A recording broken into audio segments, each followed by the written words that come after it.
Hello and welcome to Everyday Oral Surgery. This is your host, Dr. Grant Stuckey. I am an oral and maxillofacial surgeon practicing in Denver, Colorado. The goal of this podcast is to connect, learn, and inspire. In this podcast, you'll be hearing from OMS surgeons all over the globe discussing ways to improve the practice of oral and maxillofacial surgery. Most information shared in this podcast will be based on personal experience and opinions, so please supplement what you learn here with approved research studies. Without further ado, please enjoy today's episode. All right, welcome to another episode. Today I'm with Dr. Aaron Liddell. He's an oral and maxillofacial surgeon practicing in Denver, Colorado. Aaron, thank you for joining us on the podcast yet again. Always a pleasure. Thanks so much for having me back. Good to be here. Yes, appreciate you taking time out of your Amos day. When this recording will go up in a few weeks, Amos will be over, but it's we're in the middle of Amos, and I appreciate you doing this. Yeah, coming to you live right here, where from the heart of where all the action is at Amos, where we are, just learning so much new stuff. It's just incredible. Yeah. Same old horse and pony show. Same old horse and pony show. Yeah, exactly. I unfortunately couldn't go. My wife's out of town, so I had to stay and watch my kids. So, yeah, I appreciate you. When you texted me that you could do it now, I had to jump in the Raptor and race over here to get this going. So I know you appreciate Raptor life. Hashtag Raptor lifestyle. That's it. Raptor Nation. Yeah. So now is the studio separate from your house? You have a separate podcast studio now? No, it's in my house. But I was driving my kids around to school. Oh, gotcha. Yeah. Well, the Raptor should have had adequate horsepower to land you right back at the house safely. Yes. And quickly. Yeah. Yeah, I heard that story where you got nailed by the police officers because of some illegal LED lights that you'd modded that thing up with. Yep. I'll have you know, I went to the Raptor assault course in Utah recently with a friend of mine. So now I'm a much safer driver. I'm much more capable of going over boulders and jumps. Yes. Yeah, jumping. I think it's important that you know how to jump your truck. You never know when you're going to need to jump the truck, So true. Yeah. Yeah. It's a critical part of Raptor ownership is going to the track and learning how to jump it. Because, why wouldn't you want to jump your truck? Yeah, I'm sure there's a surgical parallel, right? Like you got to know how to do like a submental intubation, like something like that, that you rarely use, but you got to know it. Yeah. I like that. I'm going to be thinking about that for a little bit. Next time I'm jumping the Raptor, I'll say, this is no different than a submental intubation. Find the quickest path between the genioglossus and the digastric muscles. Yeah, there's going to be a correlation somewhere. Love it. Well, good. So today we wanted to talk a little bit about kind of leadership within your medical center / hospital. Can you give us a little bit of background on what your leadership role is and how you got there? Yeah. I've thought about this a little bit, and my path was inadvertent. As most of, I think serendipity has sort of been the theme of my professional career. Just stuff sort of seemed to fall into place for this reason or that. I didn't ever aspire to hospital leadership. I certainly don't like meetings at all, and hospital leadership does come with the cost of some meetings, but as I've sort of become more and more involved, I do see the benefits in doing it if you're going to be spending any significant time in the hospital. My path was obviously I was spending a fair amount of time operating, and at the time, early, maybe 2 years into private practice, a friend of mine he became the chief of surgery at Swedish Hospital, which is a level 1 trauma center. And Swedish is interesting because it has we have training programs, but there's also private stuff. So like the neuroscience side is all private, the maxillofacial world's all private, but then we have like a trauma surgery, general surgery fellowship. We have a fellowship in anesthesiology that runs out of Swedish, a fellowship in family practice, family medicine, neurology. So it's like a hybrid teaching hospital with private components. And so a friend of mine was the chief of surgery. And he was like, hey, would you want to be the section chief of maxillofacial, oral maxillofacial surgery? And I was like, I don't know. What does it entail? And he Yeah. was like, some meetings basically. And so that's kind of where things started. So I became the section chief of oral and maxillofacial surgery. This is probably like 10 years ago. And, I just started going to the Department of Surgery meetings as the section chief of oral maxillofacial, and it was weird. Like nobody knew who we were, what I did. So I'm sitting in there with the chief of surgery and the chief of orthopedics, chief of neurosurgery, and all of the different surgical subspecialties. And what I rapidly realized is I created a seat at the table for myself.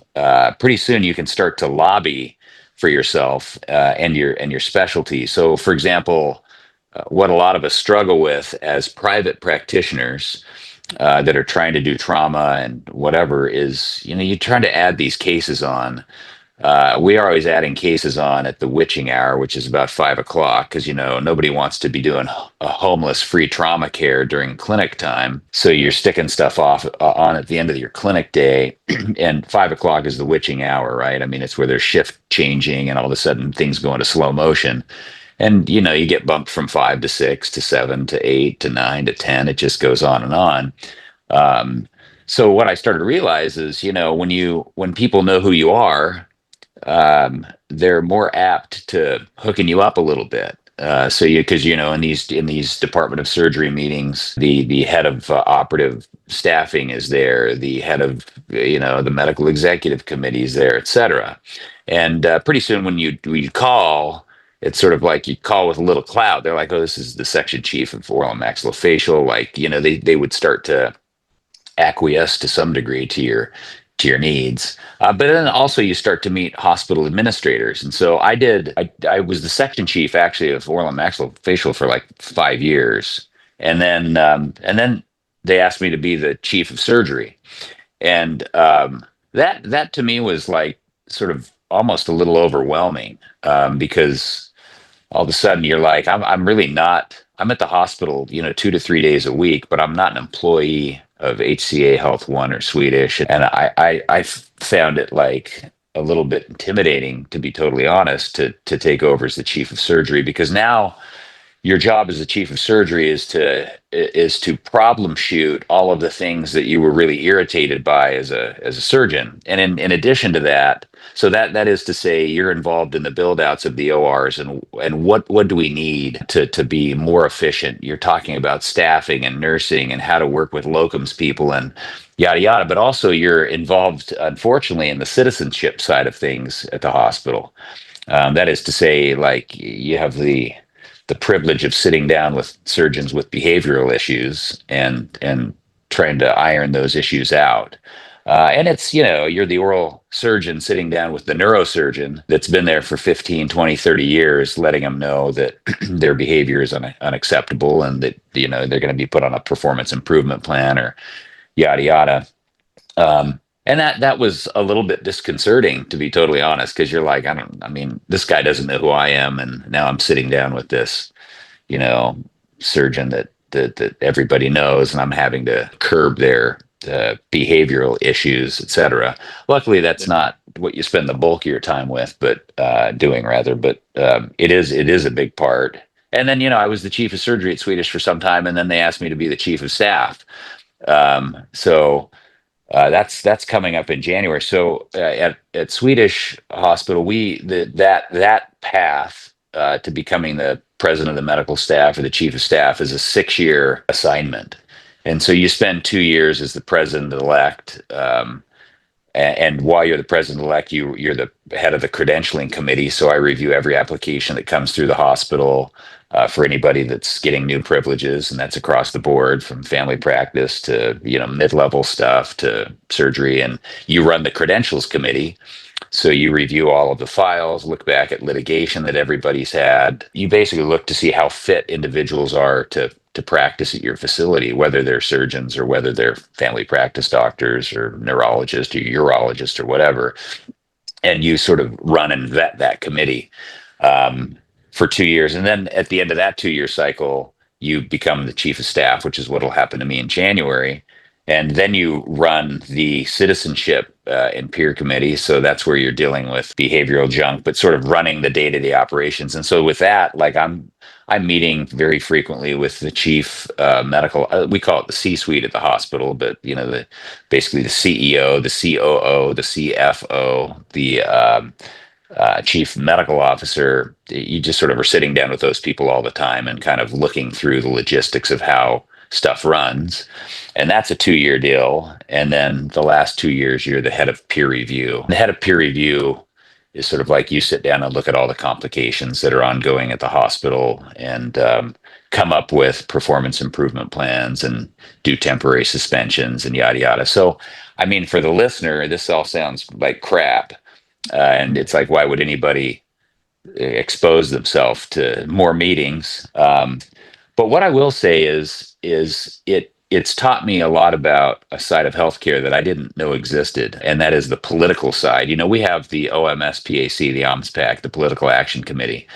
Um, I'm not super involved on that side, but I have a lot of friends that are, and I'm grateful to them for being involved and lobbying in my behalf and on behalf of our specialty, pushing for things. And I have kind of looked at what I've done through Swedish as that. It's kind of like my labor of love for us as oral and maxillofacial surgeons. I was the first oral and maxillofacial surgeon to be the chief of surgery at the facility and for HCA Health One, and the first OMS to be the chief of staff. But it's really given us legitimacy in the hospital. In doing that, I've been able to get for the hospital like an intraoperative CT scanner. It was like $1.5 million. There's no way they're going to buy $1.5 million intraoperative CT scanner for me if I'm not at these meetings. But now, like for our trauma team, when we're doing trauma, we can spin people intra-op and verify fracture reductions on zygomas and orbits and this and that. And I have block OR time, like at the Swedish Orthopedic Center, where I think you've been with me before. That used to be called the Swedish Orthopedic Center. And we've slowly taken it over. Now they've changed it to the Swedish Surgery Center. And like on any given Wednesday or Thursday, we're in one operating room doing whatever we're doing. And you've got the neurootologists doing skull-based cochlear implants. You've got facial plastics doing rhinoplasty, facelift. Like 7 of the 8 little operative suites are filled with craniofacial folks. And a lot of that's because I've been able to lobby for us to get us block time, to increase the ability to add on cases at that witching hour when all of us are coming out of practice. All of a sudden, you can kind of chirp into the ears of the higher ups, and they start to care about you because you're engaged in and putting in the time that it takes to kind of lobby for us and for our specialty. I carve out our privileges. So, like when I sit down and I look at our delineation of privileges, we can add things on that may have been a struggle to get added on previously. You know what I mean? Like, for example, in the context of doing orthodontic surgery, a component of that might be rhinoplasty, and a component of that might be, fat transfer to the face or submental liposuction or whatever. And being able to sort of morph these privileges into something that we can do without having to do special training. Like all of a sudden you were in control of what happens. So anyway, that's a long rambly answer to, I've kind of had a weird journey, but I've despite the fact that it entails some meetings, I really think that for Colorado, it's been a good thing for our specialty to kind of have a seat at that table so that people know who we are, know what we do, have respect for what we do. Yeah, that's great to hear all the benefits. So I'm hearing there's more recognition in the hospital. You're making connections with the other specialties and surgeons, and then that's kind of having the fruits of um, all the stuff: better equipment, block time, more legitimacy, helping everyone else in the specialty, I'm sure, who's working in your realm. If you can give our listeners an idea, like who might be interested in doing this, like how much time are we talking per week, per month that you have to dedicate to meetings and this administration type stuff? Yeah, it's really not overwhelming, and it seems to come in spurts. So you every hospital has a medical executive committee, And the Medical Executive Committee, or the MEC, is formed of you have the C-suite side that's involved in sort of the general session, and then you have the executive session where all of the C-suite, and when I talk about the C-suite, again, that's the chief of whatever, chief executive officer, chief financial officer, chief nursing officer. When we move into the executive side of things, those folks tend to leave, and it's mostly just now the chiefs of each different division. So chief of surgery, chief of family practice, neurology, yada yada. The medical executive committee meets monthly, and that monthly meeting can go anywhere from 2 to 3 hours. So there's one kind of 2 to 3 hour meeting a month where you're kind of sitting in and sort of talking about all of the ins and outs of the hospital, et cetera. And then if you have one other like little committee meeting, which is about 60 to 90 minutes per month. So, you're looking at like a 2 hour medical exec meeting and another 90-ish minute meeting per month, whether that's credentials, whether it's citizenship or whatever. And then there are occasional ad hoc meetings, which is where, like, if there's, for example, if there's a practitioner that is an immediate threat to patients or others around them, you can do like, sort of temporary suspensions, and we'll do like little ad hoc meetings here and there. But I would say kind of a monthly deal, maybe 5 hours a month, 6 hours. It's not horrendous, right? It's just sort of like an hour here and there every week where you're sort of doing stuff. And for me, I just kind of carve out time from my clinic schedule to get there. So I'll finish Tuesdays, or when we do a couple of those meetings. So I finish clinic at 2:30 and then zip over to the hospital and kind of run those meetings. But I haven't found it to be overwhelming. It's not like every night you're in a meeting for hours. On occasion, stuff pops up and you do spend a little bit more time. But it certainly, for me, the return on investment has been there. I would say in every way, and I don't feel like it's been overly burdensome. Nice. Yeah, well, that's good to hear. As far as, kind of pulling the curtain back and having a view behind the scene like you do of the politics and all the other things that are going on in the various departments. I know I've talked to you in the past about, you're able to see all these problems and issues that are going on. Has that changed the way you practice at all? I mean, has it had any impact on you seeing all this stuff that you probably wouldn't have seen if you weren't in this leadership position? That's a great question, and the answer is for sure. Especially on the credentials side, in dentistry, we our complications in general. I mean, I'm not talking about doing IV sedation and stuff like that, because obviously there can be catastrophic outcomes there. But so often the things that we're dealing with are like, I took out the wrong tooth. I left a patient with a paresthesia or a dysesthesia, an aldynia. Not to say that's not a big deal for the patient, but on the medical side, we're dealing with wrong site surgeries. Left knee should have been done. It was a right knee.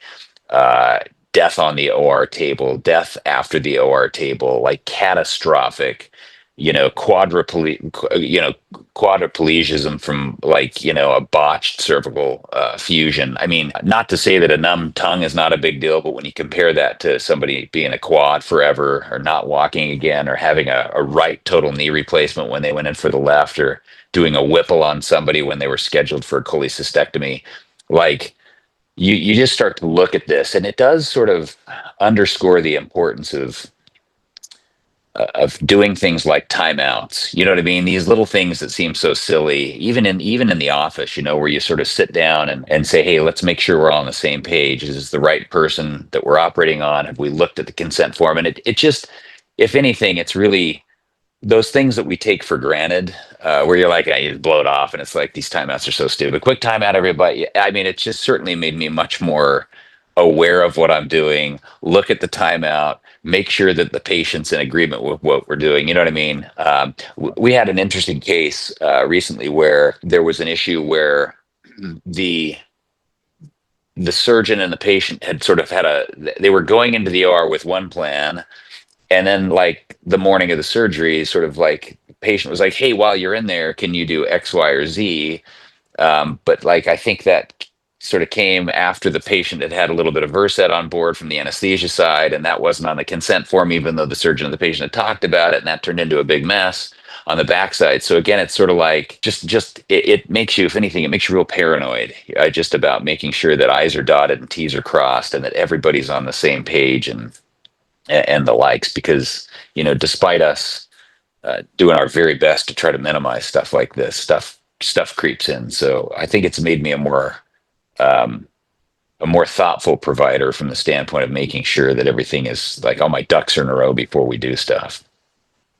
Got it. Okay. Yeah, I'm sure seeing all these various complications, it heightens your sense of awareness that pretty bad things can happen, probably on small tiny decisions. And in Yeah. prior podcasts, we've reviewed kind of anesthesia complications, and we've talked about what we call the Swiss cheese model, where usually it's not just one thing that goes wrong for a catastrophic event. It's like multiple things like line up, and then those holes in the Swiss cheese, and then all of a sudden a big problem gets through that. I'm sure you've seen similar things when you're like reviewing all the details of a case that went bad. Is that kind of what you've seen with issues, that it's like not one but a series of problems? Yeah, more often than not, it's sort of like this perfect storm of badness. I'm just kind of thinking back to a couple of recent issues that we've had, and I think what it boils down to, especially on the hospital side of things, um, the mid-level provider is increasingly present in the hospital, the APP, which is a nurse practitioner, a PA, or an anesthesia assistant, or whatever. And especially in the surgical subspecialties, mid-levels are doing a lot of stuff. And I've found that most of the issues stem from inadequate supervision and oversight, where communication is not sort of there, and so it starts out as a little bit of miscommunication, and the miscommunication turns into another little thing, which turns into another little thing, which turns into a big thing, and it just sort of like boils down to, again, slowing things down a little bit, and taking time. There are guys like the orthopedic guys at our facility. They'll do 8 or 9 total knees in a day, and they're flipping rooms. So they make the incision, they do the knee, and they take off, and the mid-level closes, or and then they do the next room, and it's the same thing. They're flipping back and forth between rooms, and it's a really fast moving thing, and you can just sort of see, like, when you're moving that quickly. In our world, that seems super foreign, like that I would like ever make an incision, cut the sagittal split, plate the sagittal split, and then leave the OR. And the patient closes and suctions out and puts on the bands and makes sure everything's good. But that's like the equivalent of what the orthopods are doing, right? So open up the maxilla, cut the LaFort, open up the mandible, cut the sag, and then you leave. And the mid-level will put the bone grafting substrates in, wash out, do the ALR cinch, VTY advancement, yada yada. We don't do that, right? We're there in every step of the way, in general, but with these other practices that are moving and shaking, they do the whole, like, they're only there for the critical component and the non-reversible part of the procedure. Everything else the mid-levels do, and that's where you can kind of run into problems, is you're just moving fast, and the communication is sort of suboptimal. And then anything you've learned as far as like communication, like for example, maybe a listener who's wanting to get into this is hesitant, and kind of the way you said about having to deal with other providers and their problems. What things have you learned to make that process palatable, doable? Any tips you have for people who want to get into that but are afraid of that aspect of it? Yeah. So uh, none of us, at least most of us, don't come from the background of sort of dealing with this kind of stuff. And so, and that's not oral surgeon. I'm just talking about in general. Most healthcare providers don't spend a lot of time learning how to do conflict resolution, and walk people through behavioral issues. And so when you do this, so at Swedish they do something called the PLA, the Physician Leadership Academy. And so what'll happen there is there are providers that are sort of targeted, that that that the C-suite or other providers say, man, this person would make, I think, a good hospital leader, or whatever. And that's kind of where I got sucked into stuff. As when I was the section chief of OMS, I got pegged to go to this Physician Leadership Academy thing, and effectively they, in these little things, which that was like one evening a month for, whatever, 2 hours. But you basically go in there and they teach you how to do this stuff. So you're kind of in there and you're learning about hospital administration, and you do like little role playing things to do conflict resolution. And then as part of like the medical executive committee, there are so many options and opportunities for you to kind of go out and do educational programs on the dime of whoever it is that's teaching you. So, like Swedish, like they have chief of staff meetings. Like there's one that kind of conflicted with this meeting at Amos, that where it was in North Carolina, and they send you out there and you just sort of learn how to be a leader. They do leadership training programs where they teach you how to do conflict resolution, teach you how to talk to people. You meet with the legal side of stuff and talk about what you can do and where the legal bounds are, et cetera. So I would say I wouldn't let that dissuade you from doing something like this, because they'll teach you how to do it. You kind of get in there and you sort of slowly learn how to do the stuff that you don't have to go like freestyle it. They're going to teach you uh, in a methodical way how to go about doing stuff like this. That's good to know that there's those resources, and hopefully most medical centers would support and potentially pay for you to go to those trainings and Yeah, things like that. yeah. And then for the listeners who kind of want to get into it, maybe they're newer surgeons and in a hospital setting, and they want to get involved but don't know how, where would you recommend people start? Usually, it would be in the context of working for us as surgeons.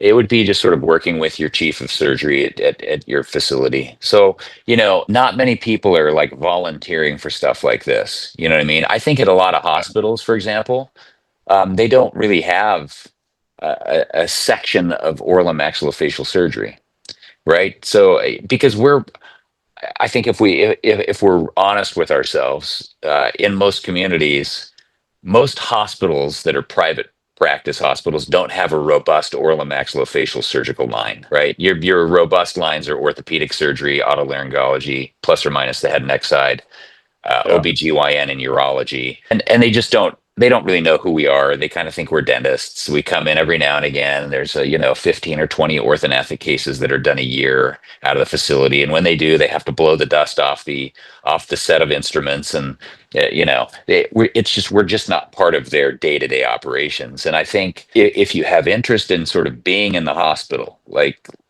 spending a significant time, having block time on the on a weekly basis. Like for our group, we basically have block time every Wednesday, every Thursday, and every other Friday, where somebody from my practice is in the hospital utilizing our OR block time, and now we're one of the busiest service lines at that center, and so they kind of know who we are. And that's where, as we started to grow, that's where Brian Willoughby, my oculoplastic surgery buddy, was like, hey, what would you be interested in, like kind of coming to these surgery department meetings representing the oral and maxillofacial section. So I think if you get there and you start going, see if they have that section. And if they don't, then you would say to the chief of surgery, hey, would you guys mind if we developed a section of oral and maxillofacial surgery within, I guess it would be called the division of oral and maxillofacial surgery within the surgical section. And most of the time they're like, yeah, great. They only create these roles as like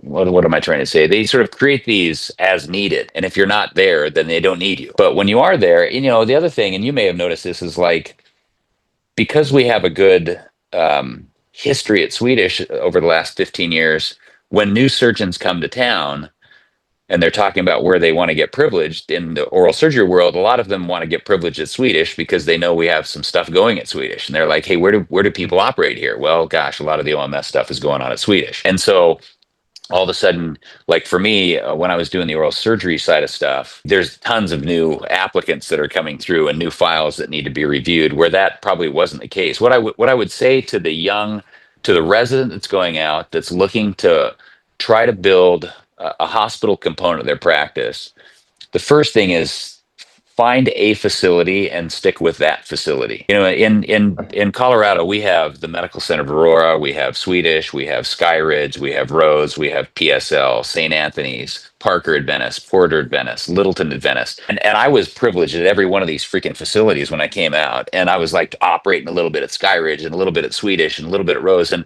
what you realize quickly is when you're spread out, you never get any clout. And so I would say, if you're going to do something like that, find your spot and stay at that spot and do your volume at that spot. And then all of a sudden you become a valuable asset to the hospital. Like with our service line, when you're doing, you know, 300 to 400 surgeries a year out of the facility, you start to become a player on their radar. If you show up every now and again and do, a set of third molars on a medically compromised patient, the occasional benign pathology, you're not on the radar. But when you're there, kind of week in and week out, doing stuff consistently, all of a sudden you become a valuable asset to the hospital because you're bringing in a lot of revenue for them, and then they're much more likely to kind of throw you a bone here and there. So that would be my advice to folks: is number one, stick with a center, go to that center a lot. I mean, it doesn't mean don't get privileged at other places, because I operate with a lot of other physicians at other hospitals, but like sort of my elective line almost always is going to Swedish or Skyridge. And then once you're sort of there and you're established and you're consistent,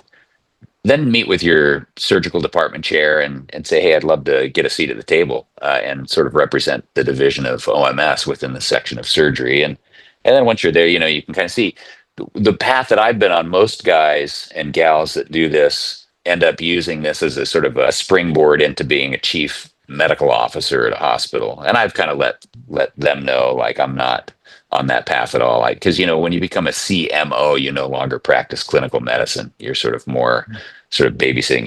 You willingly give up your privileges to do that kind of stuff. And I've sort of said, look, I'm not on the path to hospital leadership beyond doing what I do. And really kind of, I look at what I do as sort of like, we got people that are heavily involved in our Colorado Society of Oral and Maxillofacial Surgery, and I'm not really involved with that much. I sort of look at my involvement here as sort of at a more global level, representing us as oral surgeons at the hospital level. And I think that's what's needed in every state to create power for our specialty. Is you need people at hospitals, you need people on the political action side, you need people at the Colorado Society side, and that's in every state. So I've sort of looked at this as my contribution to our specialty within our state, is to represent us in the best way possible, to lobby for us, to try to get instrumentation for us, to get OR block time, et cetera. And I think it just starts with, first and foremost, having a presence at a hospital where you start to become known. Yeah.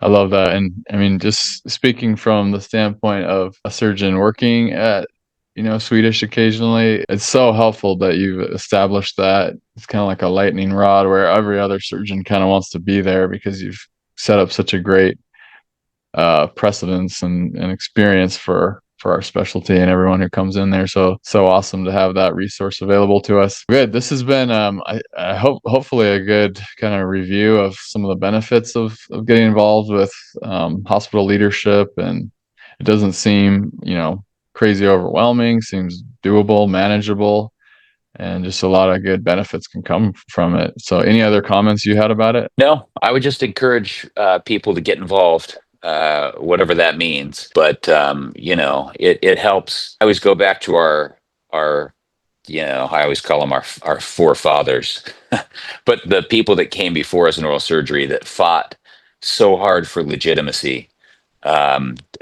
These pioneers.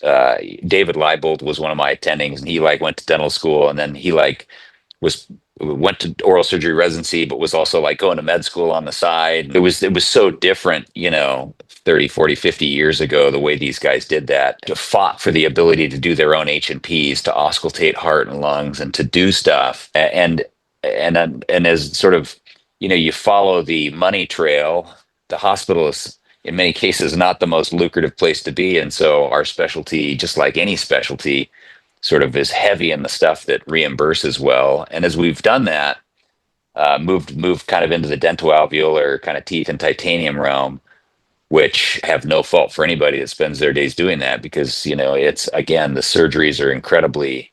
I still do office-based surgery, and I love them, and they're super satisfying and whatever. But we I think as we've moved into that realm, we've moved out of the hospitals a little bit, and I think I get the sense that we're moving backwards in some ways. And so that I would just encourage people to keep doing what our founders did, and that is fight for legitimacy, get a seat at the table, represent the specialty, and all of a sudden we're looked at as equals as opposed to, the lowly podiatrist. We don't ever want to be classified with the podiatrist. Just kidding. Any podiatrist that might be listening. But it used to be at our hospital. It was the dentist and the podiatrist that had, their block time was midnight. You just got like the table scraps of whatever other people didn't want to do. But anyway, yeah, that's it. Just get involved, stay involved, be there, have a seat. Don't be nervous to get involved in this stuff, because hospitals, not many people are volunteering for this junk. You know what I mean? And so if you have somebody that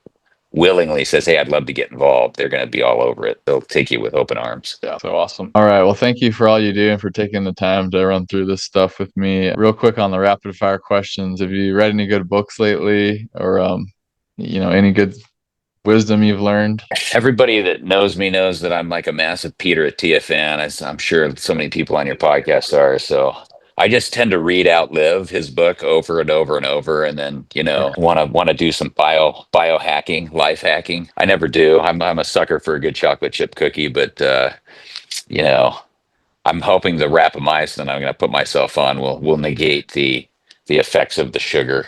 The hyperbaric dives that I do, the infrared Yeah. bed that I sleep on, the Whoop strap, and all of the. I was telling somebody the other day, they saw I've been wearing this Whoop strap for like 4 years. And they were like, "How do you like it?" And I said, "Well, I have the Whoop, the Apple Watch, the Garmin, and the 8 Sleep bed, and they all track my heart rate variability and my resting heart rate, and none of the numbers are the same. Like, one of them, the HRV is like 135 and the other one's like 6, and they're all over the map. And so you're like, gosh, I'm starting to see that these wearables are probably garbage. But anyway, Yeah. yeah, Outlive obviously it's my favorite book, as we all try to biohack our way into a couple extra years of healthy life. Yes, for sure. Love that. What a great book. How about best thing you do outside of oral surgery that helps with your oral surgery skills? Oh, I don't know. I mean, you and I were talking before the podcast. I'm a bike rider. I love to cycle, and for me, it's just my sanity. It's a good time to kind of go. In terms of helping with oral surgery skills, actually, for some reason, I seem to hit either animals on the bike or hit the asphalt, and so it actually makes me probably a worse surgeon because I'm healing from road rash most of the time. But there is a beauty in suffering, and I think that Yeah. translates into call and life. So many of us are juggling so many things, and learning how to suffer with a smile on your face is what cycling over. I started riding competitively when I was 14, and it's been with me now for basically 30 years, and it's the gift that keeps on giving. So awesome. What a great sport. Best TV series, movie you've watched. You probably don't even have time to watch stuff, but anything you recommend? I'm a sucker for Polynesian culture. If you want to Okay. see me get teary-eyed, I start talking about Polynesia. There's that the new Jason Momoa series on Apple TV. I can't remember, Chief of War or something like that. Highly recommend. I mean, it's sort of it goes through the history of Hawaii, so the way that Hawaii kind of came to be, and the battles with the white man, the battles in between islands, and it's phenomenal. But others might not love it because it's like the whole first series is in subtitles. It's all spoken Hawaiian, which is crazy. But anyway, I love that series. I love Polynesian culture and the Polynesian islands. So I lived down there for a couple of years, and really grew fond of the people. Oh, that's so great. Awesome. Well, that's all I've got for you today. I really appreciate you taking the time and running through this with me. I'd love to do another episode with you sometime. You're the man. I was telling somebody the other day, because I had all these residents yesterday. I was a poster judge at Amos, and like, I've become famous amongst residents because of this podcast. They're like, "Oh my gosh, I saw you on the podcast." I'm like, well, thanks. Like, it's just ridiculous. But you've done a lot for our community and for our specialty, and for that, man, I just wanted to say thank you. I know that I listen to your podcast a lot, and I pick up so many pearls. I come to Amos always hoping that I'm going to pick up this amazing pearl that I'm going to take back that's going to change the way I practice, and I never do. And I listen to your podcast, and you have so many just great guests and your own insight. I pick up so many things from the people you do, and I know it's a labor of love for you. I think you're probably only making about $1 million a year off the podcast right now, and that's a big sacrifice for you. No, but seriously, all joking aside, just thanks for what you do, man. I'm always happy to be on, and hopefully I can share a little knowledge and add to the quality folks that you have on here. Oh, yes, for sure. Love it. Thank you so much for listening to this episode of Everyday Oral Surgery. For more information on these podcasts, please visit everydayoralsurgery.com. I love feedback and would be very grateful if you would reach out to me via my email, grantstuckey@gmail.com, and let me know what you thought of this episode. Or you can text me at 720-441-6059. Additionally, if you have any topics you'd like to hear about, or if you would like to be a guest on the podcast, please email or text me. I found many of my interviewees through people who have been contacting me and have been listening, and I've gotten so many great ideas for more podcasts, and that's what helps keep the podcast rolling. So I really appreciate you making that extra effort and helping me out with feedback and knowing what to do next on the podcast. Thank you so much.